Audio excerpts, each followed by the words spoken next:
नमस्कार. मी भाऊ तोरसेकर. तुम्ही बघत आहात प्रतिपक्ष. मित्रांनो, 22 जून 2026 हा दिवस असा आहे की त्या दिवशी शिवसेनेच्या राजकारणाचे 3-13 होऊन गेलेले. म्हणजे 3-13 ही बोलायची पद्धत आहे. पण योगायोग असा की 22 जून 2026 या दिवशी शिवसेना ज्या दोन आहेत, या दोन शिवसेनेच्या राजकीय जीवनामध्ये 3 आणि 13 या आकड्याला महत्व आलेलं आहे. याचं कारण उद्धव ठाकरे यांच्याकडे आज लोकसभेतले फक्त 3 खासदार उरलेले. कारण त्यांनी 2024च्या निवडणुकीत 2 वर्षापूर्वी जे 9 खासदार निवडून आणलेले होते त्यापैकी 6 खासदार उद्धव ठाकरेंना कंटाळून एकनाथ शिंदेच्या कोर्टात दाखल झालेले आहेत. अर्थात हे प्रकरण गेले काही महिने चालू होतं. ऑपरेशन टायगर ह्या वावड्या उठायच्या, पण पुढे काही व्हायचं नाही. पण ते 6 खासदार निघून गेले.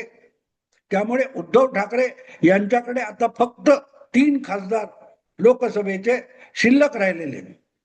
पण योगायोग असा की ते 3 खासदार हे एकनाथ शिंदे यांच्या शिवसेनेत गेल्यामुळे लोकसभेत शिंदे यांचे जे मूळचे 2 वर्षापूर्वी निवडून आलेले 7 खासदार आहेत, त्यामध्ये या 6 खासदारांची भर पडली की लोकसभेत एकनाथ शिंदे यांच्या शिवसेनेचं संख्याबळ हे 13 वर पोहोचलेलं आहे. त्यामुळे उद्धव ठाकरे यांच्या कारकिर्दीमध्ये शिवसेनेचे 3-13 झाले असं म्हणायला हरकत नाही. कारण उद्धव ठाकरेंकडे उरले 3 आणि एकनाथ शिंदेचे झाले 13.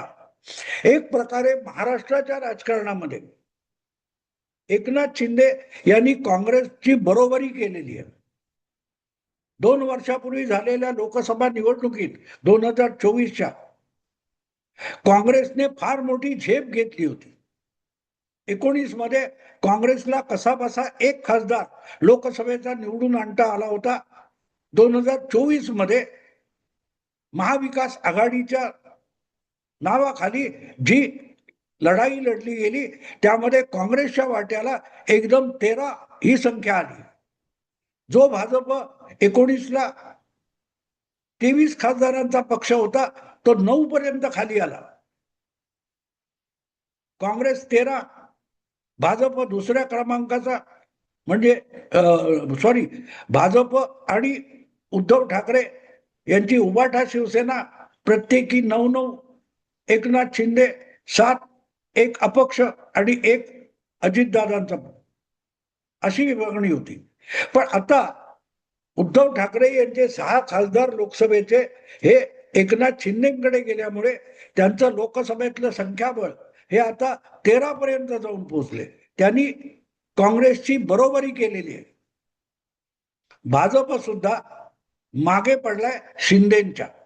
पण अर्थात त्यांनी काय राजकारणामध्ये फरक पडत नाही. एकनाथ शिंदेचे 13 खासदार किंवा आधीचे 7 खासदार हे जर एनडीएच्याच पाठीशी उभे राहणार असतील तर दिल्लीच्या किंवा संसदीय राजकारणामध्ये फार मोठा फरक यामुळे पडणार नाही.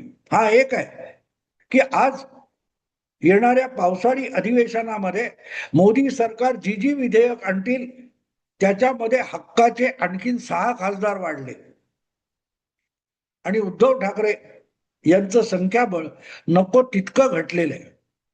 अर्थात त्यामुळे उद्धव ठाकरे काही मनावर घेऊन काही करतील असं मानायचं कारण नाही. आणि हे सगळं डबल धमाका म्हणतात तसं आहे. ज्या दिवशी हे खासदार अधिकृतरित्या ऑपरेशन टायगर म्हणून यशस्वी करून शिंदेच्या पक्षात दाखल झाले, त्यांना अगदी शाल पांघरून आणि पुष्पगुच्छ देऊन पत्रकारांसमोर एकनाथ शिंदेनी जाहीररित्या आणले. सतत उभाठा सेनेचे प्रवक्ते नेते आव्हान देत होते, कोण आहेत, आणा, त्यांच्या नावांची यादी द्या, त्यांना समोर आणा. उद्धव ठाकरेंनी 2-2दा मातोश्रीवर आपल्या लोकसभा खासदारांची बैठक बोलावलेली होती. त्यामध्ये सुद्धा यातले बरेचसे खासदार हजर नव्हते. 9 पैकी 4 आले होते, दोघे ऑनलाईन त्या बैठकीला हजर राहिले, वगैरे वगैरे वगैरे. ह्या बातम्या तुम्हाला तोंडपाठ आहेत, त्या मी सांगण्याची पुन्हा गरज नाही. पण एक गोष्ट आहे की ज्या वेळेला आपण बोलवतो आणि येत नाहीत, तेव्हा मामला किती गंभीर आहे हे उद्धव ठाकरेंनी ओळखायला पाहिजे होतं. पण अशा अनेक गोष्टी आहेत, ओळखायला पाहिजे असतात, पण ते ओळखायची इच्छा सुद्धा उद्धव ठाकरे यांच्याकडे उरलेली नाही. अनेकदा ते उद्विग्न होतात आणि म्हणतात जायचंय त्याने निघून जा. राजकारण अशा रीतीने चालवता येत नाही. कितीही पराभूत झालात, कितीही अपयश आलं, तरी झुंजण्याची इच्छा जिवंत ठेवावी लागते. त्या अब्दाली समोरच्या लढाईमध्ये आठवतं ना, आपला मराठ्यांचा एक सेनानी दत्ताजी शिंदे, त्याला जखमी अवस्थेत, घायाळ अवस्थेत पडला असताना लाथ मारून कोणी त्या अब्दालीच्या सेनापतीने विचारला होता, अब क्या करोगे? तेव्हा दत्ताजीने सांगितलं होतं, बचेंगे तो और भी लढेंगे. जेव्हा शिवाजी महाराज मराठ्यांचा इतिहास रोजच्या रोज शिवसेना वापरत असते, तर विसरू नका हे असे प्रसंग. बचेंगे तो और भी लढेंगे. आज उद्धव ठाकरेंच्या सेनेची परिस्थिती असं आहे, कैसे बचेंगे तो और भाग जाएंगे. जी चर्चा आता की फक्त खासदार फुटले एवढ्यावर ऑपरेशन टायगर थांबणार नाही. याच्यानंतर उद्धव ठाकरेंकडे जे उरलेत विधानसभेमध्ये 20 आमदार गेल्या विधानसभेत आलेले, निवडणुकीत आलेले, ते सुद्धा फोडले जातील. त्यानंतर नगरसेवक फोडले जातील. पण उद्धव ठाकरेंना त्याची पर्वा नाही. आता जे 6 खासदार फुटले किंवा त्यांनी पक्षांतर केलं, त्यापैकी एक आहेत मुंबईतले, ईशान्य मुंबईचे खासदार संजय दिना पाटील. ते काय फार मोठे अगदी निष्ठावान जुने शिवसैनिक अशातला भाग नाही. यापूर्वी ते एकदा लोकसभेत निवडून आले होते, ते 2009 मध्ये शरद पवारांच्या राष्ट्रवादी काँग्रेसचे उमेदवार म्हणून यापूर्वी संजय दिना पाटील लोकसभेत निवडून आले होते. मग 2019च्या आसपास त्यांनी शिवसेनेत प्रवेश केला होता. हे मी एवढ्यासाठी सांगतोय की असे संजय दिना पाटील हे शेवटपर्यंत निष्ठावान राहणार याची ग्वाही आठवड्यापूर्वी उद्धव ठाकरे आणि संजय राऊत देत होते. पण संजय दिना पाटील हे सुद्धा एकनाथ शिंदेकडे निघून गेले. पण ते जाणार याची खात्री कशी होती?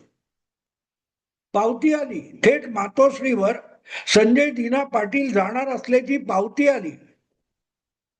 कारण संजय दिना पाटील यांची कन्या ही उबाठा शिवसेनेची नगरसेविका आहे आणि 1-2 दिवसापूर्वी तिने येऊन आपल्या पित्याच्या कृतीबद्दल पश्चाताप व्यक्त केला होता. 2 दिवस आधी संजय दिना पाटील यांची कन्या राजूल पाटील या मातोश्रीवर आल्या आणि त्यांनी उद्धव ठाकरेंना ग्वाही दिली होती की माझ्या वडिलांनी जन्मदात्याने काहीही करो, मी मात्र मातोश्रीशी निष्ठावान राहणार आहे. असं मला वाटते यापूर्वी अनेकदा झालेलं आहे की मातोश्रीवर यायची, हजेरी लावायची, पाया पडायचा, आशीर्वाद घ्यायचा आणि नंतर परत निघून जायचं. हे नवीन नाहीये. पण कोणतरी फुटलेला आहे किंवा फुटणार आहे, त्याच्या जवळच्या नातलगाने, मुलाने, मुलीने किंवा सासू सुनेने मातोश्रीवर हजेरी लावली की उद्धव ठाकरे खुश असतात. बघा, निष्ठा अशी असली पाहिजे. गद्दारी करणारे मला नको, आज गद्दारी करणारे नकोत, पण उद्या गद्दारी करणारे असतील त्यांनी मातोश्रीवर या आणि आपल्या निष्ठेचं प्रमाणपत्र घेऊन जा, अशी उद्धव ठाकरे एकूण त्यांची राजकारणातली भूमिका आहे. किंबहुना उद्या गद्दार ठरवायचे, त्याच्यासाठी आज उद्धव ठाकरे अशा लोकांना निष्ठेची प्रमाणपत्र देत असतात मातोश्रीवर. आणि म्हणून राजूल पाटील या आपल्या पित्याच्या कृतीबद्दल पश्चाताप व्यक्त करायला मातोश्रीवर आल्या, तेव्हाच संजय दिना पाटील सुद्धा एकनाथ शिंदे बरोबर जात आहेत याच्यावर शिक्कामोर्तब झालेलं होतं, किंबहुना त्या पावती घेऊनच मातोश्रीवर पोहोचल्या होत्या. पण उद्धव ठाकरे तेवढी पावती घेऊन पण खुश झाले. बघा, मुलगी निष्ठावान आहे. निष्ठा अशा विकल्या जात नाहीत. आणि निष्ठेची प्रमाणपत्र कितीही नाचवली म्हणून खरी नसतात. खरी नसतात. आज जे निष्ठावान आहेत हे उद्या तुमच्याकडे असतील याची कोणीही हमी देऊ शकत नाही. आणि बघा गंमत, की हे सगळं घडत असताना त्याच दिवशी 22 तारीखला सकाळी विधान परिषदेचे निकाल आले आणि त्यामध्ये महाविकास आघाडी संपूर्णपणे भुईसपाट झाली, सोपडा साफ. विधान परिषदेच्या 17 जागांसाठी निवडणूक होती, ज्यापैकी एक पोटनिवडणूक होती आणि 16 रितसर नेहमीच्या निवडणूक होत्या. त्यापैकी पोटनिवडणूक होती ती बावनकुळेंची रिक्त जागा असल्यामुळे उर्वरित मुदतीसाठी होणार होती आणि ती भाजप जिंकणार ही काळ्या दगडावरची रेघ होती. तरीही तिथे काँग्रेसच्या प्रवक्ते अतुल लोंढे यांना उभं करण्यात आलं होतं. त्यांचा पराभव निश्चित होता. आणि लोंढेनं तरी का उभं केलं तर दुसरा उमेदवारच सापडत नव्हता. उरलेल्या ज्या 16 जागा होत्या त्यापैकी 6 जागी महाविकास आघाडीला एक तर उमेदवार सापडला नाही, किंवा सापडला असेल तर त्यांनी शेवटच्या क्षणी शेपूट घातली आणि माघार घेतली. आणि त्यामुळे 16 पैकी 6 जागा ह्या बिनविरोध निवडून आल्या होत्या. मतदान व्हायचं होतं 18 तारीखला. हे 18 तारीखचं मतदान हे 10 जागांसाठी व्हायचं होतं आणि त्या 10 जागांपैकी एकही जागा महाविकास आघाडीला जिंकता आली नाही. त्याचा अर्थ समजून घेतला पाहिजे मित्र. 10 जागा होत्या, पण त्या 10 जागांमध्ये एक जागा अशी आहे की जी महायुतीला मिळाली आहे, पण ती महायुतीच्या बंडखोराला मिळाली. महायुतीच्या अधिकृत उमेदवाराला पाडून महायुतीचा बंडखोर निवडून आला. मला तेव्हा 2020च्या अटीतटीच्या विधान परिषद निवडणुकीची आठवण झाली.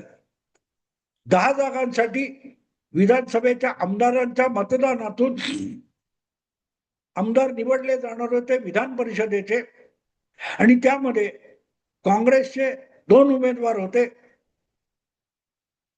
एक होते भाई जगताप आणि दुसरे मला वाटते चेंबूरचे कोण, जे नंतर राज्यसभेवर निवडून गेले. शेवटची अटीतटीची लढत काँग्रेसच्याच 2 उमेदवारांमध्ये झाली आणि भाई जगताप हे दुसऱ्या क्रमांकाचे असताना सुद्धा निवडून आले आणि अधिकृत काँग्रेसचा उमेदवार पहिल्या क्रमांकाचा हा पराभूत झाला होता. हे मी सगळं एवढ्यासाठी सांगतोय मित्रांनो, की राजकारणात तुम्ही गंभीर असाल तर एक एक जागा महत्वाची असते. ही सगळी विधान परिषदेची निवडणूक अटीतटीची असताना सुद्धा उद्धव ठाकरे किंवा त्यांची महाविकास आघाडी ही फुटणाऱ्या खासदारांना थोपवण्यासाठी आपली सगळी शक्ती पणाला लावून बसली होती. पण 18 तारीखला जे विधान परिषदेसाठी मतदान आहे त्यामध्ये आपल्या एक एक नगरसेवकाने, जिल्हा परिषद सदस्याने महाविकास आघाडीच्या उमेदवाराला मत द्यावं यासाठी महाविकास आघाडीकडून कुठलेही प्रयत्न झाले नाहीत. किंबहुना त्यातलं गांभीर्य उबाठा शिवसेना आणि महाविकास आघाडीला राहू नये यासाठीच उबाठा सेनेचे खासदार फोडण्याचं नाटक रंगवलं गेलं होतं. ते फुटणार होते आणि तो विषय गेले महिनाभर चालू होता. पण अचानक तो इतका उफाळून आणला गेला की विधान परिषदेकडे साफ दुर्लक्ष झालं आणि 22 तारीखला विधान परिषदेचं मतमोजणी संपली आणि महाविकास आघाडीचा धुव्वा उडाल्याची बातमी आली आणि अवघ्या 2 तासात एकनाथ शिंदे हे आपलं ऑपरेशन टायगर यशस्वी झालं हे सांगायला सगळ्या 6 खासदारांना घेऊन पत्रकारांसमोर आले. अर्थात त्यामध्ये त्यांची खासदारकी टिकेल का, त्यांच्यावर कारवाई काय होईल, ते अपात्र ठरतील का, असा प्रश्नही पत्रकारांनी विचारला. तेव्हा एकनाथ शिंदेनी दिलेलं उत्तर अत्यंत मार्मिक आहे. ते म्हणाले, आम्ही संवैधानिक आणि कायदेशीर सगळी कारवाई व्यवस्थित पार पाडली आहे, त्यामुळे हे खासदार अपात्र तर होणार नाही, पण पुढच्या निवडणुकीत परत त्यांनाच उमेदवारी दिली जाईल आणि ते निवडून सुद्धा येतील. हे जे एकनाथ शिंदेचं संवैधानिक आणि कायदेशीर कारवाई पूर्ण केली, हे उत्तर फार महत्वाचं आहे. पण तो एक स्वतंत्र व्हिडिओचा विषय आहे, मी आता त्यावर तपशिलात बोलणार नाही. पण मुद्दा असा आहे की हे सगळं होत असताना शिंदेनी डबल धमाका केला आणि उद्धव ठाकरे हात चोळत बसले. त्यांनी उर्वरित विधानसभेचे आमदार वगैरे यांची एक बैठक घेतली. चेहरे समोर आणा, नाव समोर आणा, त्यांचा फोटो दाखवा, हे दावे करणारे पुरते तोंडघशी पडले. पुरते तोंडघशी पडले. बघताना वाईट वाटतं मित्रांनो. शिवसेनेचे असे 3-13 झालेले बघून वाईट वाटतं. कारण कधी काळी या शिवसेनेच्या मुखपत्राचा मार्मिकचा मी कार्यकारी संपादक पण होतो आणि शिवसेना मुंबईच्या पलीकडे महाराष्ट्रभर पसरली त्या कालखंडामध्ये मी शिवसेनेच्या भूमिका मांडण्यासाठी बरंच लिखाण सुद्धा केलेलं आहे. त्यामुळे ती शिवसेना आणि तिचे 3-13 होताना बघून वाईट वाटतं. अर्थात मला जितकं वाईट वाटलंय तेवढं उद्धव ठाकरे आणि त्यांच्या निकटवर्ती सवंगड्यांना वाटत असेल अशी शक्यता कमीच आहे. बघू काय होतं ते. आत्ता थांबतो. आवडलं लाईक करा, शेअर करा आणि प्रतिपक्षाला सबस्क्राईब करा. नमस्कार.